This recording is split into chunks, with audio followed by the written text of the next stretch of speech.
Hello student, welcome to the lecture on US foreign policy, and after this lecture we will be able to learn the following objectives. Understand presidential legislative powers, explain American foreign policy, discuss on NATO, understand how to promote democracy, define foreign assistance and the US budget, describe human rights in USA, discuss war on drugs, define US foreign policy with Asia. For most of the 20th century, the United States defined its foreign policy in relation to the Soviet Union as the two countries battled each other for dominance during the Cold War. This trend changed with the terrorist attack of September 11, 2001. Since then, foreign policy has returned to center stage and politicians and candidates hotly debate foreign policy issues. Foreign policy is a relationship which central governments have with other countries, their central governments, and international organizations, both intergovernmental and non-governmental. Foreign policy can be either bilateral or multilateral. Bilateral, as the word implies, is the relationship between two countries. Multilateral relationship involves a group of countries. Presidential legislative powers. The President of the United States is commonly referred to as the most powerful person in the free world, but his legislative powers are strictly defined by the Constitution. Approving legislation.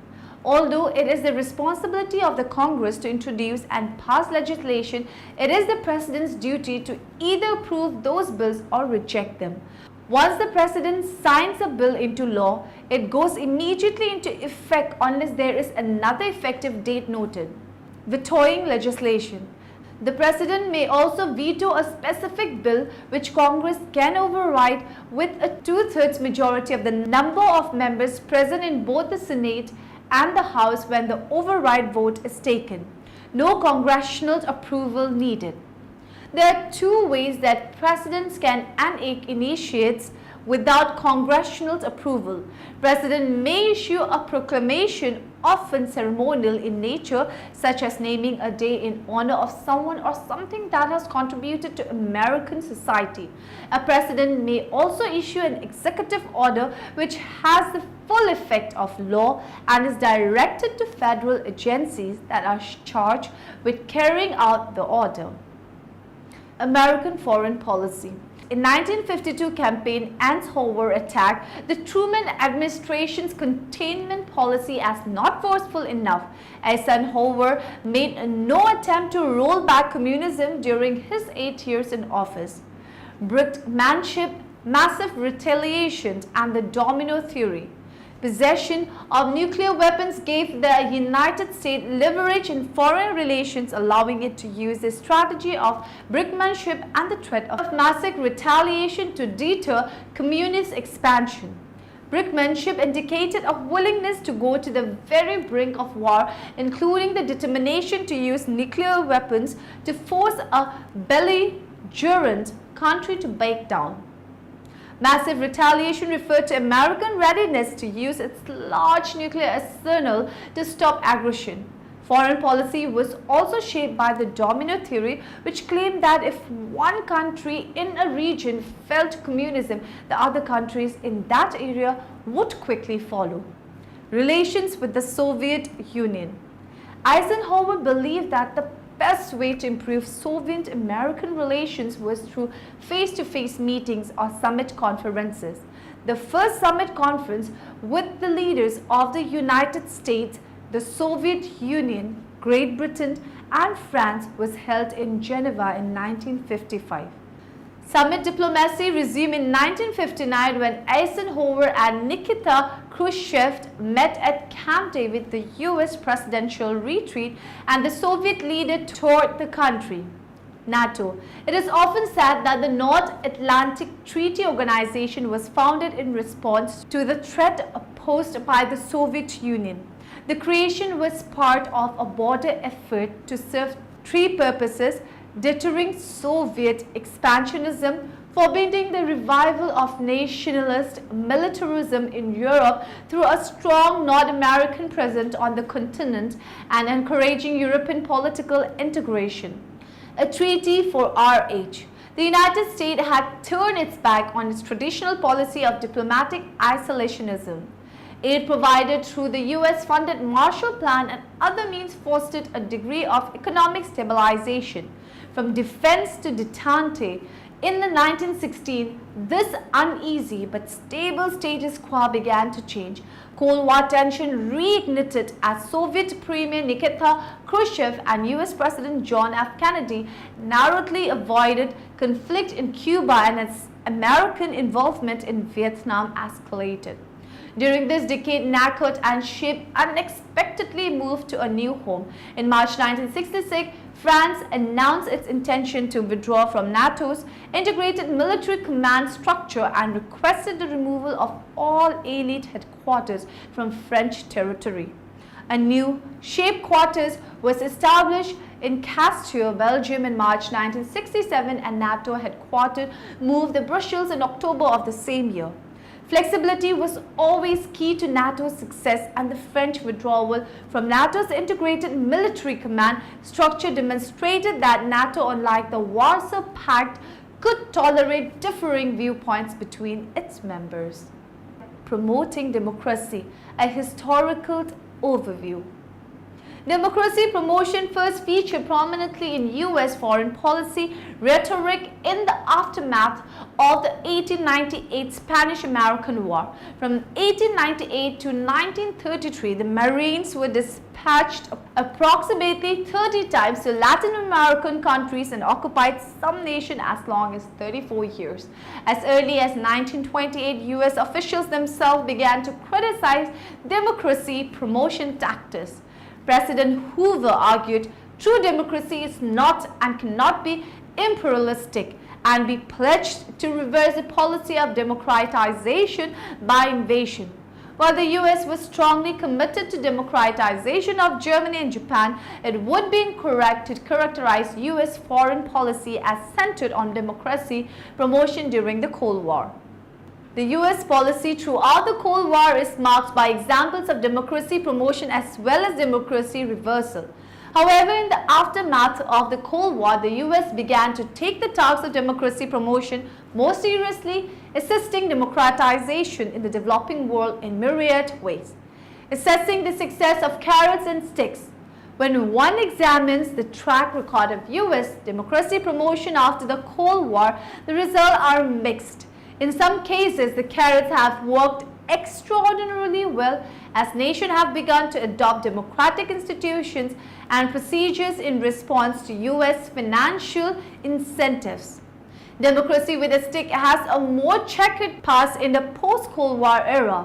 Invasion was eventually successful in promoting democracy in Panama, yet has become mired in insurgency in Iraq. Foreign existence and the US budget. The international affairs budget enables a variety of programs worldwide that promote the security and values of the American people. This budget helps to ensure long-term stability, foster economic growth around the world, and reinforces a humanitarian ethos both domestically and abroad. The majority of US foreign assistance is contained in the international affairs budget requested and allocated through the state Foreign Operations and Related Agencies Appropriations Bill. The US budgetary process directly affects the monetary amount allocated to US foreign assistance programs each year. Human rights. The protection of fundamental human rights was a foundation stone in the establishment of the United States over 200 years ago. The United States understands that the existence of human rights helps secure the peace, deter aggressions, promote the rule of law, combat crime and corruption, strengthen democracies, and prevent humanitarian crises. The Bureau of Democracy, Human Rights and Labor (DRL) applies three key principles to its work on human rights. First, DRL strives to learn the truth and state the facts in all of its human rights investigation, reports on country conditions, speeches and votes in the UN, and asylum profiles. Second, DRL takes consistent position concerning past, present and future abuses. With regard to past abuses, it actively promotes accountability. Third, DRL forges and maintains partnerships with organizations, governments and multilateral institutions committed to human rights. War on drugs. America is at war. We have been fighting drug abuse for almost a century. 4 presidents have personally waged war on drugs. Unfortunately, it is a war that we are losing. The United States had focused its efforts on the criminalization of drug use. The government has, to no avail, spent countless billions of dollars in efforts to eradicate the supply of drugs. Current drug laws need to be relaxed. The United States needs to shift spending from law enforcement and penalization to education, treatment and prevention. History of U.S. drug policy. Drugs first surfaced in the United States in the 1800s. Opium became very popular after the American Civil War. Cocaine followed in the 1880s. Coca was popularly used in health drinks and remedies. Morphine was discovered in 1906 and used for medical purposes. Heroin was used to treat respiratory illness. Cocaine was used in Coca-Cola, and morphine was regularly prescribed by doctors as a painkiller. The Harrison Narcotics Act, passed in 1914, was the United States' first federal drug policy. The act restricted the manufacture and sale of marijuana, cocaine, heroin, and morphine. In 1930, the Treasury Department created the Federal Bureau of Narcotics. Harry J. Anslinger headed the agency until 1962 and molded America's drug policy. Under his tenure, drugs were increasingly criminalized. The modern drug war. In 1971, President Richard Nixon declared war on drugs. He proclaimed America's public enemy number 1 in the United States is drug abuse. Nixon initiated the first significant federal funding of treatment programs in 1971, the government funded and then experimented an enormously controversial methadone maintenance program. U.S. foreign policy with Asia. The United States foreign policy has often had a direct and strong influence on the history of immigration to the country. This impact is particularly evident in United States-Asia relation from the mid-19th century through World War II. The 3 key factors affecting U.S. foreign policy toward Asia during this time were territory, trade, and a constant tension in public attitudes regarding internationalism versus isolationism. Territory. America's mid-19th century expansionist agenda of manifest destinies seemed to be fulfilled with the conclusion of the Mexican-American War in 1847. From 1857 to 1910, the United States acquired 13 islands or island groups in the Pacific Ocean, in addition to the purchase of the Alaskan territories from Russia. Trade. International trade was a major factor in these considerations. In addition to being the leader in industrialization, by the turn of the 28th century, the United States had become the major agricultural exporter in the world. A strong desire to increase international trade fueled the debate as to whether maintenance that prominence in agricultural exports would be best accomplished through both territorial expansion and an economic push for market expansion. Internationalism versus isolationism. Cynicism in international affairs befell the American public at the conclusion of World War I and seriously curbed America's imperial ambitions. Internationally, imperialism of any brand, whether European, American or Japanese, could not be reconciled with the determination of grassroots democracy movements and ethnic nationalism. Summary. Now in the end, let us summarize what we have learned in this lecture. Understand presidential legislative powers, explain American foreign policy, discuss on NATO, understand how to promote democracy, define foreign assistance and the US budget, describe human rights in USA, discuss war on drugs, define US foreign policy with Asia.